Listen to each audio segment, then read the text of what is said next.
Misalnya yang dimaksud sudah ada yang dipakai ini ternyata sudah ada yang daftar lebih dulu di DJKI, ya artinya kan permohonan merek Bapak itu berpotensi ditolak dengan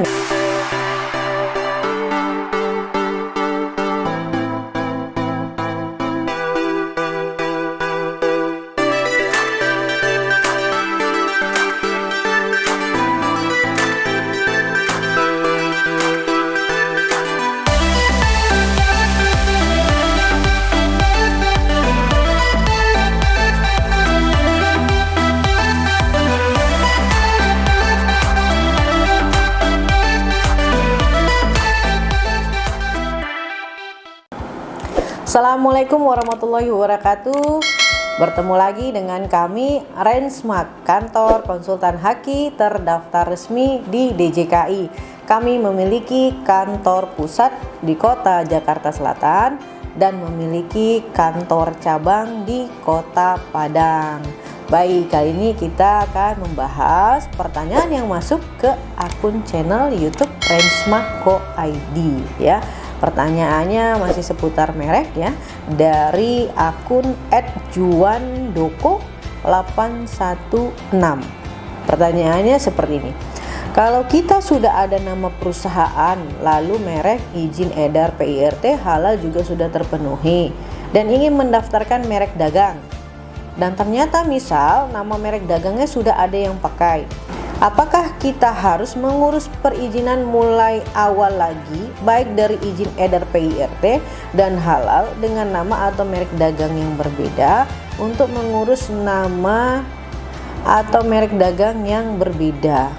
Oke, jadi ini maksudnya izin edar ya, PIRT, halalnya sudah ada ya. Nah, namun mereknya ternyata sudah ada yang pakai. Nah, apakah sudah ada yang pakai ini sudah terdaftar? Nah, ini tambah pertanyaan lagi nih Pak. Jadi kalau misalnya yang dimaksud sudah ada yang dipakai ini ternyata sudah ada yang daftar lebih dulu di DJKI, ya artinya kan permohonan merek Bapak itu berpotensi ditolak dengan merek yang sudah terdaftar lebih dulu untuk barang atau jasa sejenis gitu ya. Ini saya asumsikan maksudnya merek dagang yang sudah ada yang pakai itu sudah terdaftar atau sudah dimohonkan lebih dulu ya di DJKI. Nah, kalau posisinya seperti ini, Bapak baru daftar.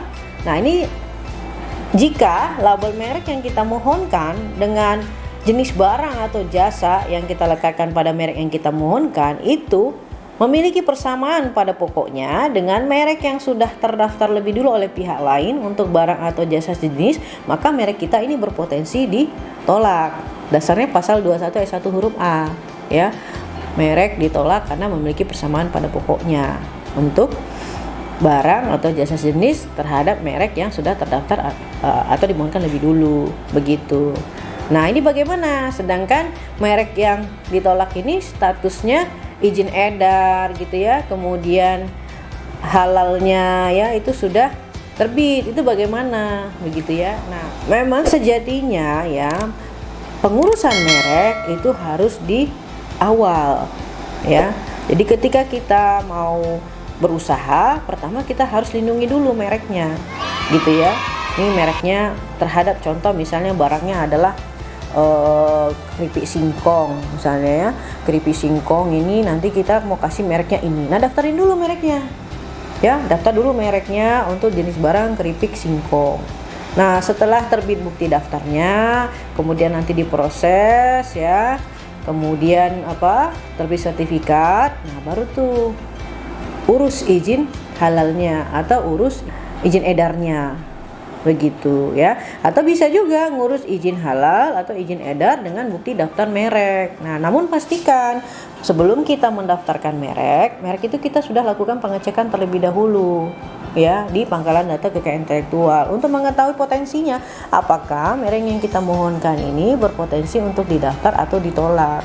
Ya, ditolak kenapa? Itu tadi dasarnya pasal 20 dan pasal 21. Pasal 20 merek yang tidak dapat didaftar, pasal 21 adalah merek yang ditolak.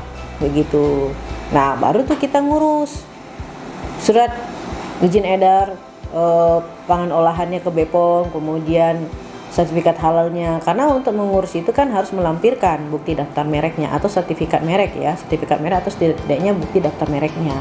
begitu. Nah, kalau posisinya izin edarnya sudah ada, halalnya sudah ada, namun mereknya ketika didaftar di DJKI ditolak, misalnya ini ya maksudnya ya, dengan merek yang sudah terdaftar lebih dulu ya untuk barang atau jasa sejenis ya.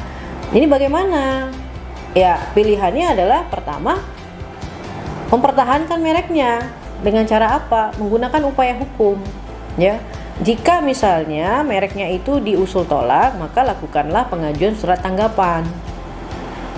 Namun jika posisinya mereknya ditolak tetap atau sudah mengajukan tanggapan tapi tanggapannya tidak terima, kemudian DJKI mengeluarkan surat penolakan tetap, maka upaya hukum yang bisa diambil adalah pengajuan permohonan banding merek ke Komisi Banding Merek gitu.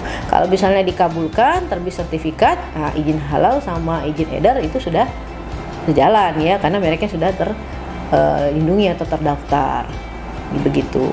Lalu bagaimana misalnya permohonan bandingnya ditolak gitu ya, sudah ngajukan namun ditolak, ya silakan lakukan upaya hukum. Apa itu? Mengajukan gugatan ke pengadilan niaga terhadap putusan penolakan Komisi Banding Merek begitu. Nah, kalau misalnya gugatannya nanti dikabulkan, berarti terbit sertifikatnya. Jadi tidak ada masalah dengan izin edar atau halal karena sudah sejalan. Namun misalnya semua upaya sudah dilakukan, ternyata tetap ditolak. Jadi keputusannya inkrah ya, bahwa mereknya ditolak, tidak bisa menggunakan merek itu atau tidak mendapatkan perlindungan merek itu dari negara. Itu bagaimana? Ya silahkan ganti merek. Ganti merek, daftar lagi dari awal ya prosesnya ya, masukkan permohonan baru dengan merek baru, namun jangan lupa dicek dulu ya. Nah, nanti tinggal tunggu prosesnya. Nah, bagaimana dengan izin edar dan sertifikat halalnya gitu ya, karena kan sudah berbeda dengan mereknya. Nah, silakan itu dikoordinasikan ke instansi terkait ya. Silakan dikoordinasikan dan informasikan ya, dikomunikasikan bahwa merek yang diajukan ya terhadap izin edar dan izin halalnya menggunakan merek ini dalam posisinya ditolak ya, sudah definitif ditolak begitu. Nah, sampaikan, silakan dikomunikasikan bahwa sedang dalam proses pendaftaran merek baru, ini bukti daftarnya begitu. Karena itu kan kewenangannya nanti ada di instansi yang berhak mengeluarkan halal ya, dengan instansi BPOM ya.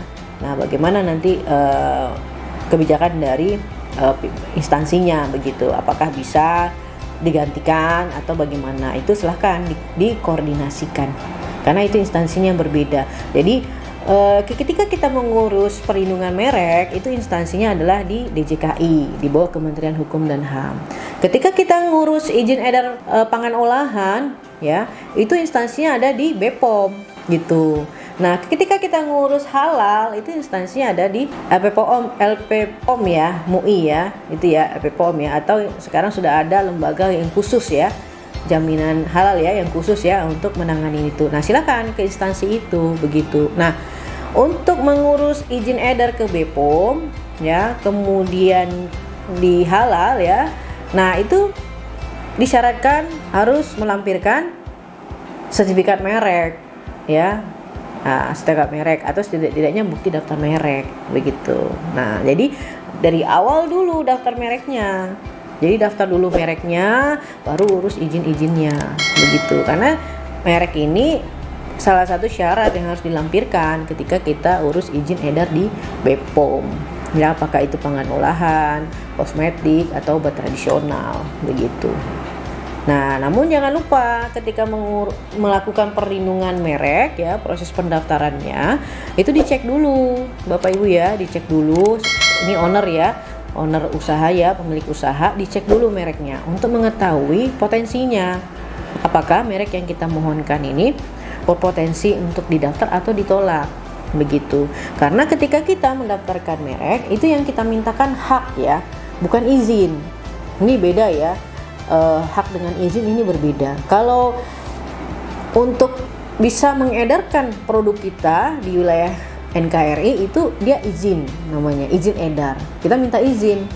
Tapi kalau untuk merek ya, itu kita minta adalah hak hak eksklusif namanya, ya. Kita minta hak eksklusif kepada negara terhadap merek kita yang diletakkan pada barang yang kita perdagangkan. Apa itu hak eksklusif?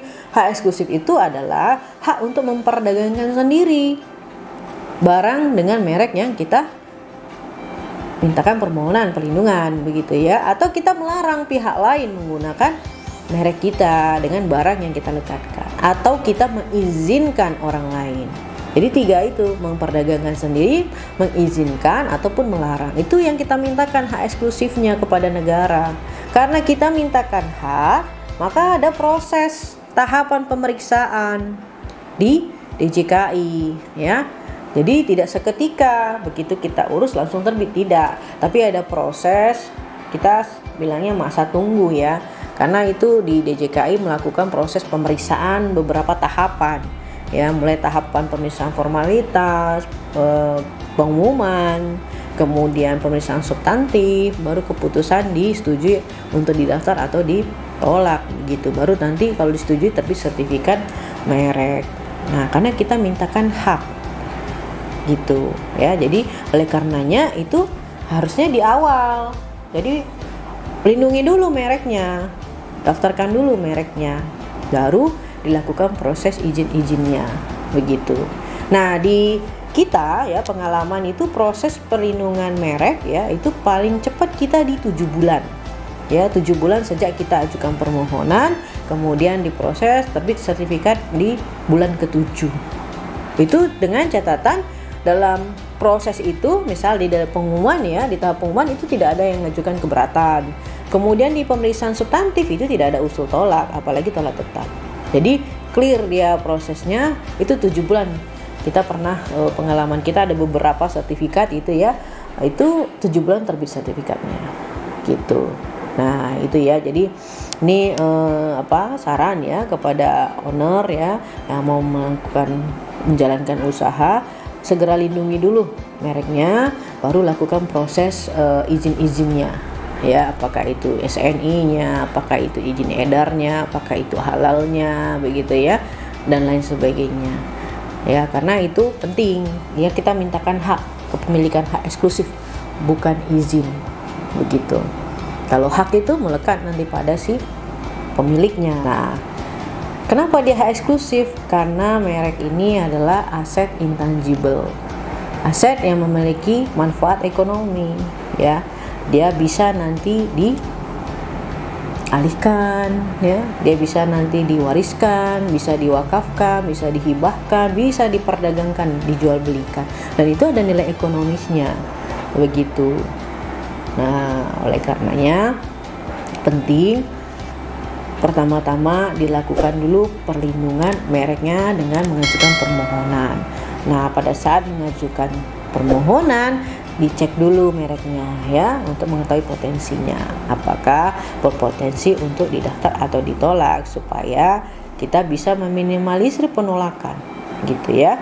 Nah, kalau misalnya langsung kita daftar tanpa kita cek gitu ya, nah itu akan berpotensi ditolak, kemudian kita langsung urus ya izinnya. Nah ini kan akan menjadi konsekuensi yang cukup merepotkan kepada owner ya, karena sudah melakukan upaya-upaya yang cukup besar ya, mengurusnya ya, dari tenaga, waktu, pikiran, begitu ya. Ternyata ada yang belum clear di perlindungan mereknya, begitu. Nah, demikian kami sampaikan, semoga ini bermanfaat. Assalamualaikum warahmatullahi wabarakatuh.